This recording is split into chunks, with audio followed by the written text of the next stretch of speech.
Hello, everybody, and welcome to Evolutionary Business Council's Visibility Palooza. My name is Iman Agai, the president of EBC, and I am super excited for having the amazing Madhuri Michele Fremont here with me and having some conversation about her work and the impact that she's making in the world. So, Madhuri, how are you doing? I am delighted to be here. I'm really happy. Amazing to have you here. Amazing to have you here. So, before we get started, can you tell us about yourself in a couple of sentences? Okay, I go by the name Madhuri Michele because I am both an intuitive and a rational thinker. And I have a passion for digging down into the subconscious and helping people see the gift of who they are and what they can do in this world to purpose and to passion for joy. Perfect. And Madhuri, as you know, during these conversations, we try to focus on like a particular modality or specialty in each interview. So you can, in 2, 3 words, can you tell us about a modality or specialty that you would like us to highlight today? Um, I work with energy, so I would say energy and compassion key healing. Okay. That's what I can offer today. Energy and compassion key healing. That I love it. I love it. I love the way. Uh, okay, I want to know more. I want to know everything about it. Okay, now before we get started, who do you work with? Who do you love working with, and who loves working with you? I love working with people who really want to put a bigger message out in the world and they are stuck behind barriers around not knowing who they are, having so many unconscious emotional and irrational fears coming up. And they know they need to move past that so that they can shine forth as who they are, what their passion is, and really get on with their work in the world. Okay. Now, in my experience working with transformational leaders, um, usually transformational leaders have a big story behind the passion behind that work, right? There's a story behind what makes you passionate about the work that you do. Can you tell us the story that makes you passionate about the work you do? I could tell a lot of stories about that, but I'll give a story about someone that I work with. And she has an MBA. I mean, I think she has an MBA. She has a PhD, and she's working in a dead end job for a long time. And a lot of it stemmed from the fact that she was never recognized for the gift of who she was. And so when working with her, I discovered so much about myself because we discovered that most of what we're not even looking at in this life is what is governing our lives. So, with the opportunity to work with someone like that, um, we've been working on the basis of what gives you joy? What is it that really fires you up so you are fully present in the moment? So, all of these things that are holding you back, what people call imposter syndrome, what people call grief or loss or PTSD, all of these issues, they're never present when you're fully present, when you're fully engaged in what gives you joy. So, working with her, she has gone from being totally downtrodden to being on top of her game, totally confident, living in joy all the time. She has a saying, she says, she gets distracted by what she calls squirrels. Squirrel, squirrel. And part of the transformation with her is the realization that if that is what gets you fired up, if that is what is your joy, then that's what you go after. So we have this perception of the narrow path we're supposed to travel. And I love working with those people who realize that they have an unlimited opportunity. There's a whole world out there for them to explore. And what they really need is a community around them that can support them, give them feedback, and help them clear what is not them so they're fully present with the gifts that they have. Amazing, amazing. Now, to help us understand more the work that you do. Can you tell us either a story of a transformation, but like the story of the work that you did together, not just the results, but like how does it look like? Technically, that's what I'm asking you. How does it look like to do the work with you? Okay. All right. There's a reason I have two names, Madhuri and Michele. Right. Madhuri is the name I was given in India, and it comes from, with it comes intuition. Michele is the rational. So what makes it really work to work with somebody like this is to be able to give them a rational language in which they can understand the transformation, but to have the insights and be able to drill deep for all of those places where there's wounding, where there's pain and challenge. So with this particular client, we did a number of almost like games. So Compassion Key is a modality where you go in and you both, in sort of in the mode of coaching, you both speak truth and you speak untruth, because both of them bring what is in the subconscious up. So you have a conversation with another person, you have a conversation with yourself, and you dig deeply into all these places. I'm so sorry you're experiencing grief. I'm so sorry you are unlovable. I am so sorry you haven't been seen. I am so sorry you haven't lived to your potential. And all of these things, when you speak them, speaking touches the rational mind, but it also goes deep into the energetic centers.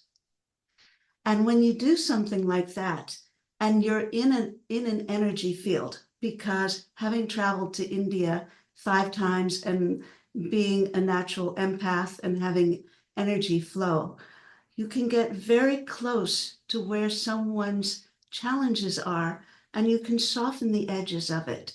You can bring their heart up. You can bring them fully present in a way that has a combination of, there might be some grief, but there's often a lot of laughter around it. So you can work with someone and you can say, starting out your through the process, when you think about how you were not appreciated, how you were not loved, and what that is costing you in your life, where does that fit on a scale of 1 to 10? And the person you're working with speaks about, my client, for instance, says, I'm at about an 8 with that. Because when we're called to give a response in the moment, we often give exactly what it is that is blossoming right in front of us. So when you go through that, and then you talk through this process with really deep listening, as well as expressing, sort of drawing the threads out of the subconscious, what happens is you're so present in the moment that the whole body relaxes.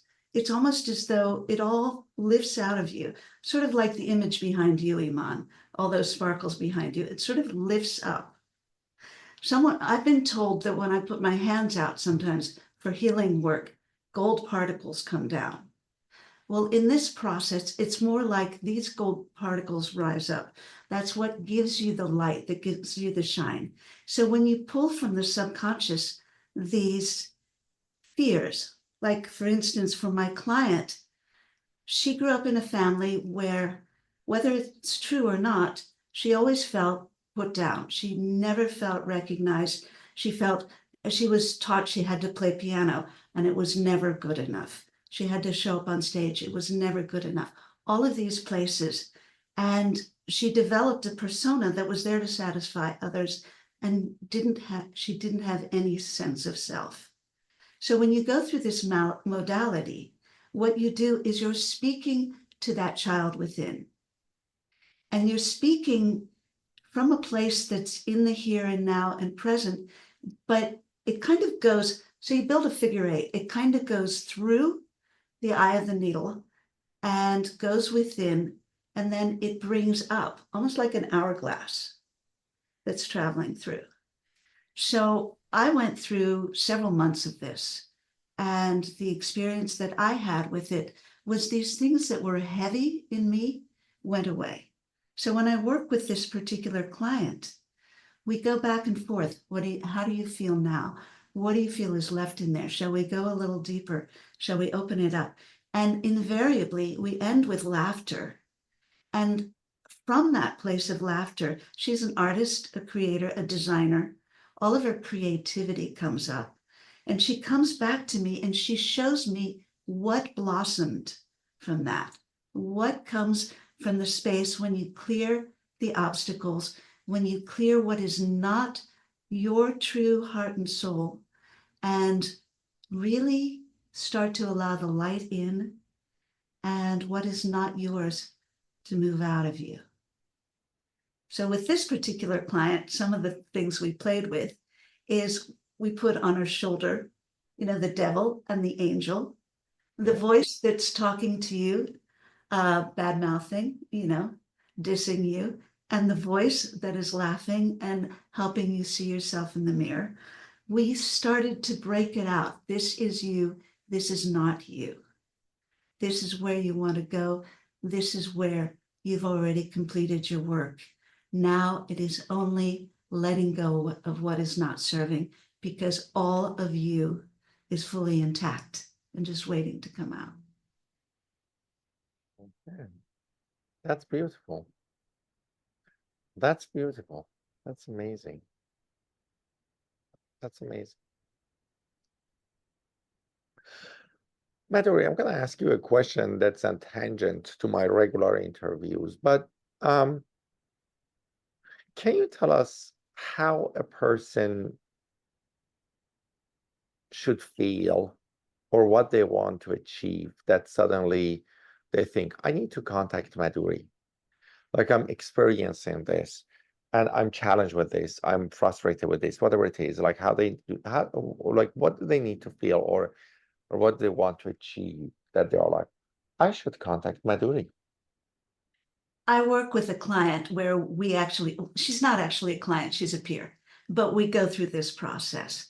And the main thing that calls that up is I am stuck, and I'm grieving that I'm stuck because I'm not empowered to be that I am. I'm not empowered to put the gifts that I am out in the world. So that place of being tight and constricted and, scattered, when you don't have the ease and the peace and the grace to sort of bring your fountain forward. That feeling often comes up. It comes up as sometimes it's a burning in the throat. Often it is like a knot right below the sternum. You can often feel it like, we talk about wings that free us. The yoke is what holds us back. So it's the places that we feel in our body, the tightness, because it's often easier for us to recognize that. So when you're feeling that tightness in your body and you're feeling that choking in your throat and you feel that you cannot speak your truth because there's something holding you back, that's when people reach out to me. When they know if they have a mirror and an exchange, someone that sees them, they can be fully present. And when we're fully present, as I said, all of that is gone. So it's a practice. Okay, amazing. Thank you very much. Oh, Madhuri, I can ask you a lot more questions, but we're running out of time. So can you tell us how people can find you? Well, I don't know if this is appropriate because I did put an offering in the EBC vault. Okay. One way. And I'm also found, I have a website. It is madhurimichele.com. There's an invitation to get on a call there. And I will actually be launching a podcast in the next week that is called Passion, Purpose, Joy. That's amazing. Awesome. Awesome. Awesome. Thank you. Now, one last question. If you were speaking with a colleague and a transformational leader, how would you tell them about Evolutionary Business Council and why should they be a part of it? Absolutely. So the reason to be a part of the Evolutionary Business Council is that all of us there are rebels of some sort. We are all individuals that have crafted our own journeys. And this is a place where you can sample many different journeys in a community of like souls, because we are leaders, we are creators, we are there to make this change in the world. So Evolutionary Business Council attracts these kinds of people. And having been to some of the panels, I've seen some of the most thoughtful, incisive, and deliberate people who are extraordinarily heart-centered articulate what it is that brought them into the work that they do and what sustains them, whether it's spiritual, whether it's energetic, whether it is personal development, whether it is the association of others. That you find in the community of EBC. Madhuri, thank you very much for doing this interview, for being with me today here. And I really look forward to having another opportunity to be able to have a conversation with you, to have you at another one of our events or summits or interviews or other things. And you got to have me on your podcast. If you're going to have guests, I would love to come to your podcast and have a conversation with you on your podcast as well. So thank you very much again for joining me today.